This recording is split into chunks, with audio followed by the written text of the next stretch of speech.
Libérez de la place dans votre esprit.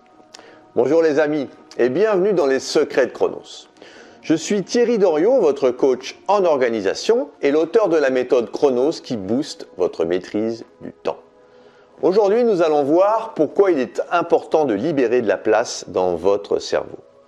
Alors restez bien jusqu'au bout de cette vidéo parce que je vais vous offrir un cadeau qui va vous faire plaisir.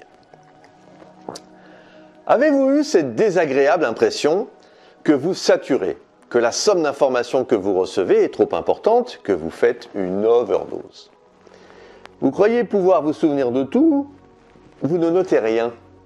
Seulement voilà, de plus en plus souvent, vous cherchez au plus profond de votre cerveau et rien ne vient.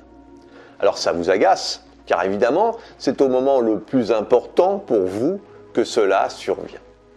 Votre cerveau n'est pas fait pour enregistrer tous les documents, les événements, mais pour prendre des décisions.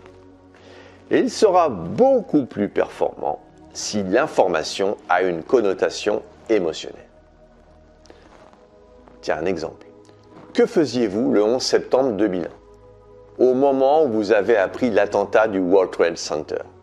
Le 31 août 1997, quand est décédée la princesse Diana? Le 21 juillet 1969, à l'heure où un homme marchait pour la première fois sur la Lune. Selon votre âge, il vous reste sans doute un souvenir flash de plusieurs de ces faits. Par ce thème, on désigne souvent un souvenir très vivant et détaillé qui ressemble à une photo prise quand se produit un événement marquant. Déclenché par une forte émotion, individuelle ou collective d'ailleurs, et il persiste pendant très longtemps. Pourtant, l'émotion, c'est une arme à double tranchant. Une légère angoisse facilite la mémorisation. Elle maintient l'esprit en éveil, mais un trop grand stress est perturbateur. Il bloque toute la mécanique. C'est la situation que vivent certains élèves au moment des examens.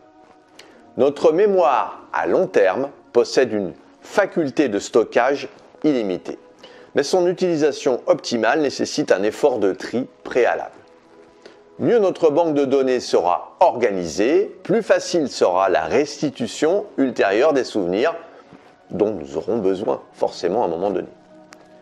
C'est pour cela qu'il est primordial de ne retenir que les informations faciles à mémoriser et de faire confiance à un système de classement externe qui vous permettra de ne perdre aucune information précieuse.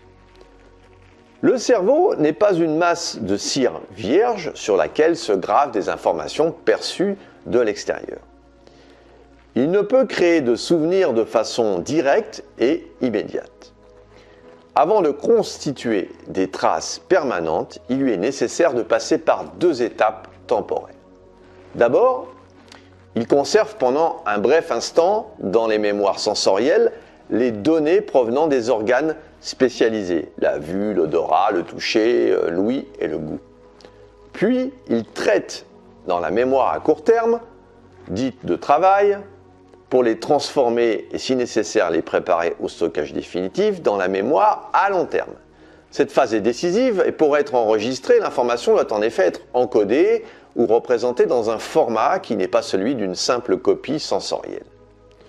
Une suite de sons est ainsi identifiée comme une phrase parlée, où un objet visuel est décrypté selon sa couleur, sa forme, sa configuration et son emplacement. La mémoire de travail peut également modifier une donnée quand elle est trop complexe ou la comparer avec d'autres éléments déjà archivés. C'est un filtre qui sélectionne.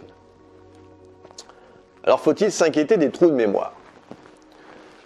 La moitié des gens de plus de 50 ans se plaignent de leur mémoire. Ils éprouvent des difficultés dans leur vie quotidienne et ils ont du mal à retrouver leurs mots. Alors il s'agit rarement de troubles graves. Les médecins l'observent. Quand quelqu'un exprime lui-même cette plainte, c'est que sa mémoire continue à fonctionner à peu près normalement. Les problèmes rencontrés résultent alors d'une baisse de la capacité d'attention, elle-même conséquence naturelle du vieillissement, ou d'un état passager de fatigue ou de stress. Alors ne luttez pas contre cela, c'est la nature qui vous a fait comme ceci. Cherchez plutôt à élaborer le système pour retrouver rapidement les informations que vous collectez. Votre temps doit être utilisé pour servir vos intérêts, ceux qui vous permettent de faire un pas de plus vers votre liberté. J'aimerais vous poser une question. Et vous? Vous arrive-t-il de chercher une information trop longtemps? Dites-le moi en commentaire.